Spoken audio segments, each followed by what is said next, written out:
Hello friends, இன்றைக்கி நம்ம என்ன பார்க்க போகிறோம்னா ஒரு ஈஸியான எக் பெப்பர் மசாலா பார்க்க போகிறோம். இது வந்து பிரியாணிக்கு, ரைஸ்க்கு, எக் பிரியாணிக்கு இது எதுக்கு வேணாலும் நல்லாயிருக்கும்.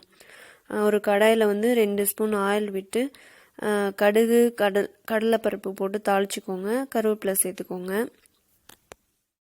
வெங்காயம் வந்து நீங்கள் சின்ன வெங்காயம் வேணாலும் போடலாம், பெரிய வெங்காயம் வேணாலும் போடலாம். இது நம்ம எவ்வளோ வெங்காயம் போடுறோமோ அந்த அளவுக்கு நம்மளுக்கு கிரேவி கிடைக்கும். உங்களுக்கு நிறைய கிரேவி வேணும்னா நிறைய வெங்காயம் சேர்த்துலாம். நான் வந்து 3 வெங்காயம் சேர்த்துருக்கேன்.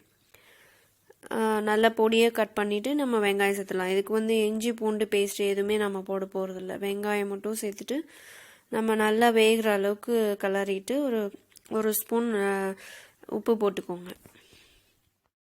நான் வந்து இது பெப்பர் மசாலா அப்படின்றதுனால நான் பெப்பர் மட்டும் சேர்த்துறேன். பெப்பரும் மல்லித்தூளும் சேர்த்துறேன். நீங்கள் மிளகாத்தூள் மல்லித்தூளும் சேர்த்துலாம், அது ஒரு டேஸ்டாக இருக்கும்.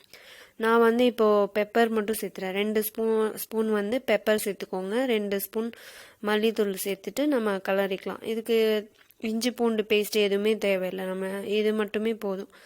நல்லா அந்த மசாலா வந்து ராஸ்மல் போகிறதுக்கு நம்ம கொஞ்சம் கலரிட்டு அதுக்கப்புறம் நீங்கள் தண்ணி சேர்த்துடலாம். அதில் இப்போ வந்து நம்ம சிம்மில் வச்சு தான் பண்ணணும்.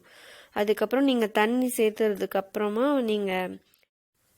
நம்ம தண்ணி கொதிச்சதுக்கப்புறம் நம்ம இதில் பொட்டுக்கடலை மாவு ஒரு 2 ஸ்பூன் வந்து தண்ணியில் கரைச்சி சேர்த்துக்கலாம். அப்படியே சேர்த்திங்கன்னா அது கட்டி கட்டியாக ஆகிடும். அதனால் நம்ம தண்ணியில் கரைச்சி சேர்த்துடலாம். 1/4 ஸ்பூன் மஞ்சத்தூள் சேர்த்துக்கோங்க. உப்பு வந்து நீங்கள் இப்போ தண்ணியாக இருக்கும் போதே நீங்கள் உப்பு டேஸ்ட் பண்ணிக்கோங்க. டேஸ்ட் பண்ணிவிட்டு தேவையான உப்பு சேர்த்துக்கோங்க. அதுக்கப்புறம் நீங்கள் பொட்டுக்கடலை மாவு வந்து சேர்த்துடலாம். சேர்த்ததுக்கப்புறம் அது கெட்டியாக ஆரம்பிக்கும், திக்காக ஆரம்பிக்கும். அதுக்கப்புறம் நம்ம எக்கை வந்து வேக வச்ச எக்கை வந்து சேர்த்துடலாம். நான் வந்து இது 4 முட்டைக்கான அளவு தான் சொல்லியிருக்கேன் நான்.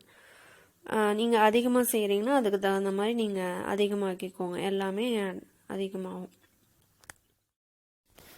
எக்கு வந்து நீங்கள் வேக வச்ச எக்கு சேர்க்கும் போது நீங்கள் 2 கட் பண்ணியும் சேர்த்துக்கலாம். மசாலா அதுக்குள்ளே செய்கிற மாதிரி. இல்லை நீங்கள் அப்படியே கீறி விட்டும் போட்டுக்கலாம். கொஞ்சம் கொதிக்க விட்டிங்கன்னா எல்லாம் வந்து அது மசாலாலாம் எக்கில் ஆட் ஆகிடும். அதுக்கப்புறம் நீங்கள் மல்லித்தூள் போட்டு நீங்கள் சர்வ் பண்ணிக்கலாம். ஓகே ஃப்ரெண்ட்ஸ், ட்ரை பண்ணி பாருங்கள். ரொம்ப ஈஸி தான். எல்லாருக்கும் ஷேர் பண்ணுங்கள். பிடிச்சா எல்லாம் கமெண்ட் பண்ணுங்கள்.